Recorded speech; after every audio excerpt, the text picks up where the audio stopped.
I'm going to show you how to change your screen size from something like this. For example, when you open Google Chrome, this is normal Google Chrome display, and this is what Google Photos look like. We'll change that to something more compact looking like this. Now when you open Google Chrome, you see all the tabs display like in PC mode, and Google Photo now has more compact display.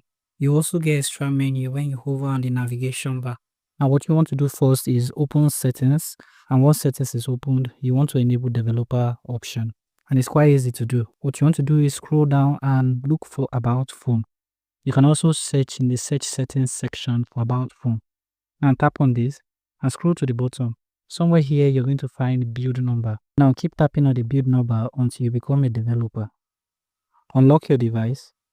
Once the developer option is enabled, you can go back and then in the search settings section, you can search for developer options. Or you can tap on system.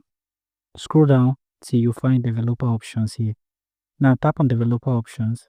Once developer option is enabled, you'll also be able to search in the search section for this feature. You want to tap on the search icon at the top right corner of your screen here.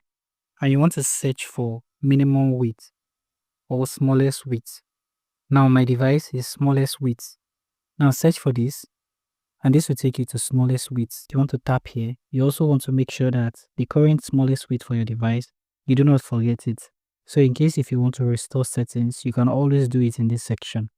Now you want to type in the number 650 and then tap on OK. This will readjust your screen size and make display more compact. To undo any changes you've made, you want to go back and then under smallest width, you want to change the number back to the initial number you had and then click on OK. This will restore your screen size. If you do find this video helpful, feel free to leave a like, subscribe, and have the post notification turned on. If you do find this video helpful, feel free to leave a like and follow.